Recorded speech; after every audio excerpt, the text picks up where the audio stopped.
بسم اللہ الرحمن الرحیم۔ السلام علیکم۔ حاشی ٹی وی میں خوش آمدید۔ نئے آنے والے دوستوں سے گزارش ہے کہ آپ ہمارے چینل کو سبسکرائب کر لیں اور بیل آئیکن کو بھی پریس کر دیں تاکہ نئی آنے والی تمام ویڈیوز کا نوٹیفیکیشن آپ کو وقت پر مل سکے۔ بہت بہت شکریہ۔ تو آئیے اب چلتے ہیں آج کی ویڈیو کی طرف۔ حضور نبی اکرم صلی اللہ تعالی علیہ وآلہ وسلم کے ایک صحابی حضرت سیدنا صہیب رومی رضی اللہ تعالی عنہ نقل فرماتے ہیں کہ کسی زمانے میں ایک بہت جلیل القدر بادشاہ تھا۔ اس کے یہاں ایک جادوگر تھا جو اپنے فن میں کمال رکھتا تھا۔ اس کی سلطنت گویا اسی کے جادو کے بلبوتے پر قائم تھی۔ بادشاہ کے دشمنوں کو وہ اپنے جادو کے زور سے ہلاک کر دیتا تھا۔ لڑنے جھگڑنے اور جنگ کرنے کی ضرورت ہی نہیں پڑتی تھی۔ امرائے سلطنت اور وزیر وغیرہ اگر بادشاہ سے ناراض ہوتے یا بغاوت کی کوشش کرتے تو یہ اپنے جادو سے ان کا رخ بادشاہ کی طرف موڑ دیتا تھا۔ اس طرح وہ ہر کام جادو سے کرا لیتا تھا۔ جب وہ جادوگر بوڑھا ہو گیا اور اس کو اپنی زندگی کی کوئی امید نہ رہی تو اس نے بادشاہ سے عرض کیا کہ میں بوڑھا ہو گیا ہوں، میری عمر ختم ہونے کو ہے، آپ کوئی ذہین اور سمجھدار لڑکا میرے سپرد کر دیں تاکہ میں اس کو اپنا علم سکھا دوں، تاکہ میرے بعد وہ آپ کے امور سلطنت کو درست رکھے۔ چنانچہ بادشاہ نے ایک سمجھدار اور ذہین لڑکا اس کے حوالے کر دیا۔ وہ لڑکا اس جادوگر کے پاس صبح و شام حاضر ہونے لگا اور جادو کا فن سیکھنے لگا۔ رستے میں ایک درویش اپنے عبادت خانے میں رہتا تھا۔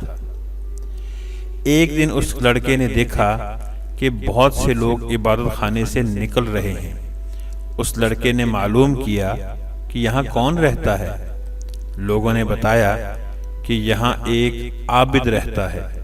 یہ سن کر وہ لڑکا بھی اس راہب کے پاس پہنچا اور اس کی باتیں سنی۔ راہب کی باتوں سے اس کے دل پر بڑا گہرا اثر ہوا۔ راہب نے اس لڑکے کو دین حق اور توحید کی تعلیم دینی شروع کی تو وہ لڑکا ایمان لے آیا۔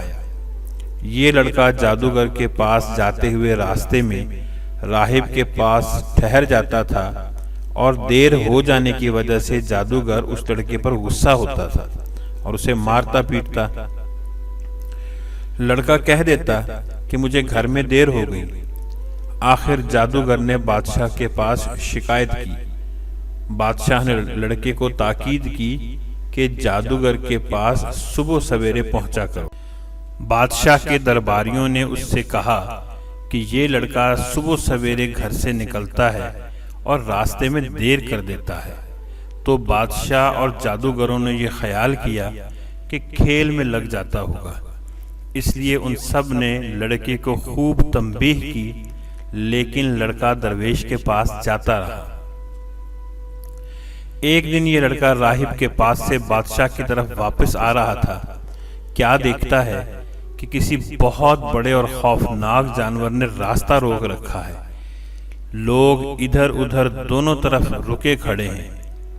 لڑکے نے دل میں خیال کیا کہ آج امتحان لیتا ہوں کہ راہب حق پر ہے یا جادوگر حق پر ہے۔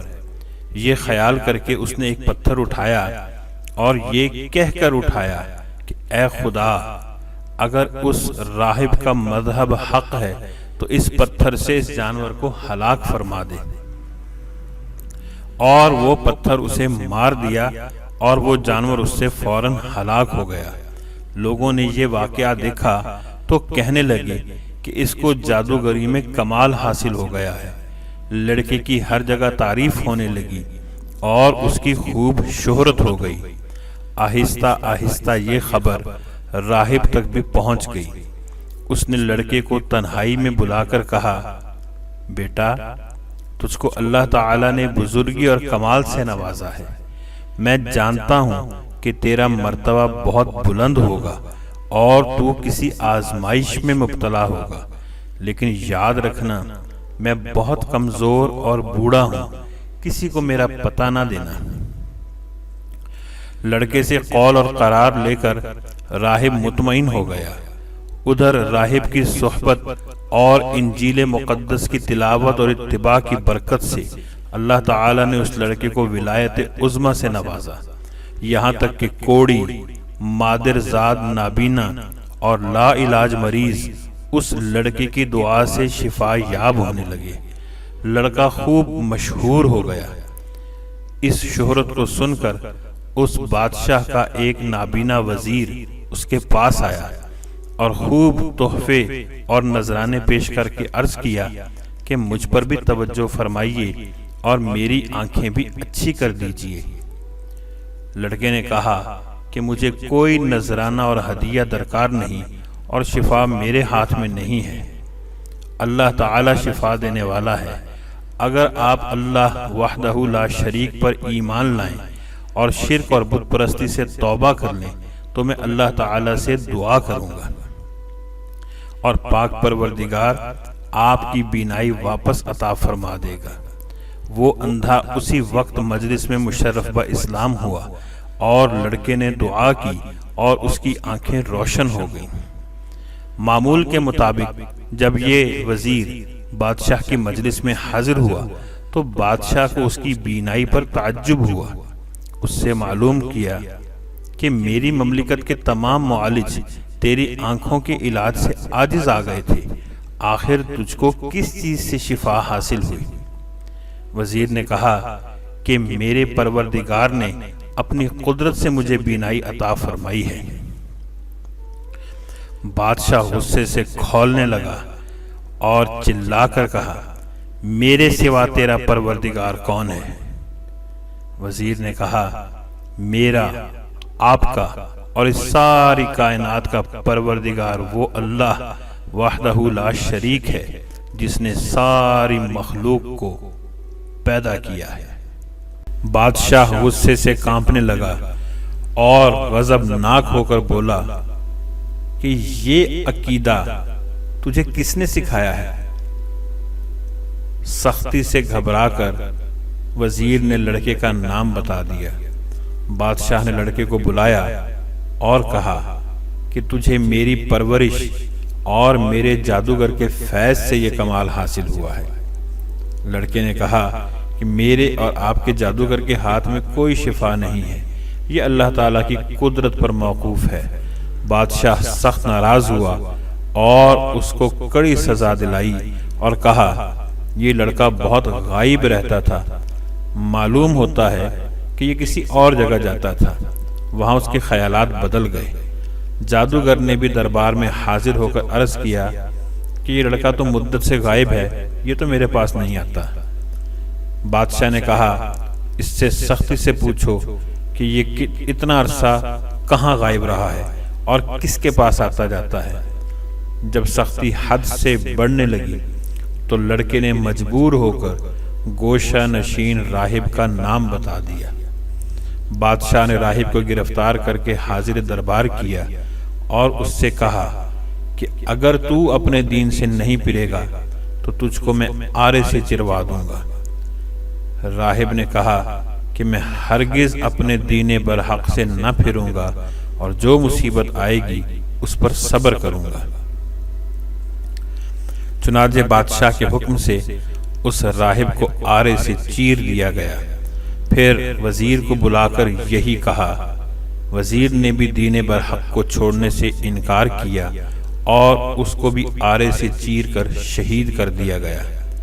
پھر لڑکے کو بلا کر سمجھایا گیا کہ اگر تجھ کو زندگی محبوب ہے تو باز آ جا، ورنہ تو ان دونوں کا انجام دیکھ چکا ہے، تیرا حشر بھی یہی ہوگا۔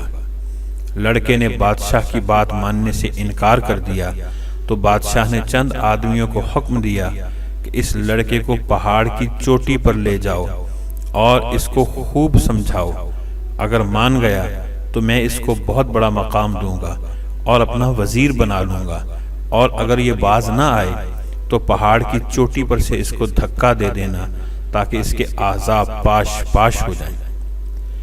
جب اس نوجوان لڑکے کو پہاڑ پر لے گئے اور سمجھایا، ڈرایا دھمکایا، تو لڑکے نے اللہ سے اپنی حفاظت کی دعا کی۔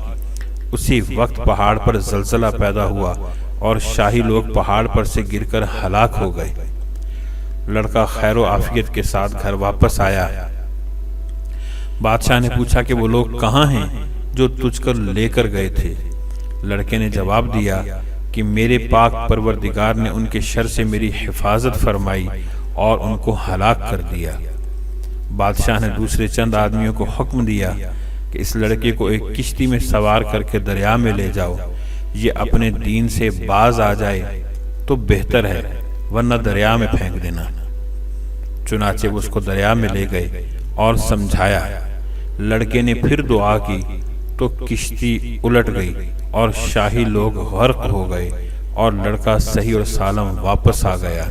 بادشاہ نے ماجرا پوچھا تو لڑکے نے پورا قصہ بیان کر دیا۔ اس پر اس لڑکے نے کہا، اے بادشاہ، تو مجھے نہیں مار سکتا۔ ہاں، تجھے میرا قتل ہی مقصود ہے تو اس کی تدبیر میں خود بتاتا ہوں۔ اگر تو وہ تدبیر اختیار کرے گا تو تو مجھے مار سکے گا۔ بادشاہ نے تدبیر پوچھی تو لڑکے نے کہا کہ اس شہر کے تمام لوگوں کو شہر سے باہر ایک میدان میں جمع کر لو اور مجھے سولی پر چڑھا کر ایک تیر اپنی ترکش سے نکال کر یہ کلمہ پڑھو، بسم اللہ ربی ھذا الغلام، یہ کہو اور مجھے وہ تیر مارو تو میں مر جاؤں گا۔ بادشاہ نے یہی کیا تو تیر اس لڑکے کی کن پٹی پر لگا۔ اس لڑکے نے اپنا ہاتھ کن پٹی پر رکھ لیا اور یہ کہتا ہوا شہید ہو گیا کہ میں اپنے پروردگار کے نام پر شہید ہو کر کامیاب ہو گیا۔ اس لڑکے کی شہادت کے اس واقعہ کو دیکھنے والے تمام لوگوں نے با آواز بلند یہ کہا، آمنا برب ھذا الغلام، آمنا برب ھذا الغلام۔ یہ سن کر بادشاہ کے درباریوں نے کہا کہ آپ نے ان تینوں کو تو ہلاک کر دیا ہے جو آپ کے مذہب کے خلاف تھے، مگر اب تو سب ہی لوگ آپ کے خلاف ہو گئے۔ بادشاہ یہ بات سن کر نہایت غضبناک ہوا اور شرمندگی سے چلا اٹھا اور خندقیں کھدوا کر ان میں آگ دہکانے کا حکم دے دیا۔ چنانچہ خندقوں میں آگ دہکائی گئی۔ اس کے کنارے پر بادشاہ اور وزیر کرسیاں بچھا کر بیٹھ گئے اور سب کو حاضر ہونے کا حکم دیا اور کارندوں سے کہا کہ سب سے معلوم کرو، جو اپنے دین سے نہ پھرے اس کو آگ میں ڈال دو۔ چنانچہ شاہی فرمان کے مطابق ایمان والوں کو آگ میں ڈالنا شروع کیا گیا، یہاں تک کہ ایک ایسی عورت کو بھی لایا گیا جس کی گود میں بچہ تھا۔ عورت کو جب آگ میں ڈالنے لگے تو گھبرائی اور تھوڑا سا ہچکچائی۔ بادشاہ نے کہا، عورت کو رہنے دو، پہلے اس کے بچے کو آگ میں ڈالو، شاید اس طرح وہ اپنے ایمان سے واپس پھر جائے۔ چنانچہ اس کے بچے کو آگ میں پھینک دیا گیا۔ بچے نے اللہ تعالیٰ کے حکم سے بلند آواز سے کہا، اماں جان، آپ صبر کریں اور بغیر گھبرائے بسم اللہ پڑھ کر آگ میں کود پڑیں، یہ آگ گل و گلزار بن جائے گی۔ عورت یہ سن کر بغیر کسی گھبراہٹ کے آگ میں کود گئی اور وہ آگ ایسی بھڑکی کہ اس نے بادشاہ اور اس کے وزیروں کو، جو کہ کرسیوں پر بیٹھے مظلوموں کو جلنے کا تماشا دیکھ رہے تھے، سب کے سب کو جلا کر خاک کر دیا۔ حضرت ربیع بن انس رضی اللہ تعالیٰ عنہ فرماتے ہیں کہ اس لڑکے کا نام عبداللہ بن طامر تھا، اور یہ بھی فرمایا ہے کہ یہ واقعہ یمن کے شہر نجران میں پیش آیا تھا، اور اس حادثے میں اس ظالم بادشاہ نے تقریباً 20,000 آدمیوں کو آگ میں ڈال کر شہید کر دیا تھا۔ حضرت عمر فاروق رضی اللہ تعالی عنہ کے زمانے خلافت میں اتفاق سے کسی ضرورت کی بنیاد پر وہ زمین کھودی گئی تو اس میں عبداللہ بن طامر رحمۃ اللہ تعالی علیہ کی لاش صحیح اور سالم اس طرح برآمد ہوئی کہ وہ بیٹھے ہوئے تھے اور ان کا مبارک ہاتھ ان کی کن پٹی پر رکھا ہوا تھا۔ کسی دیکھنے والے نے ان کا ہاتھ جگہ سے ہٹایا تو خون جاری ہو گیا، پھر وہ ہاتھ اسی جگہ رکھ دیا گیا تو خون بند ہو گیا۔ حضرت عبداللہ بن طامر رحمۃ اللہ تعالی علیہ کے مبارک ہاتھ میں ایک انگوٹھی تھی جس پر لکھا ہوا تھا اللہ ربی۔ یمن کے گورنر نے اس واقعہ کی اطلاع فوراً حضرت فاروق اعظم رضی اللہ تعالی عنہ کو دی تو حضرت فاروق اعظم رضی اللہ تعالی عنہ نے جواب میں لکھا کہ حضرت عبداللہ بن طامر رحمۃ اللہ تعالی علیہ کو ان کی انگوٹھی سمیت واپس دفن کر دو، چنانچہ ایسا ہی کیا گیا۔ حاشی ٹی وی کے معزز ناظرین، آپ نے آج کی کہانی ملاحظہ فرمائی۔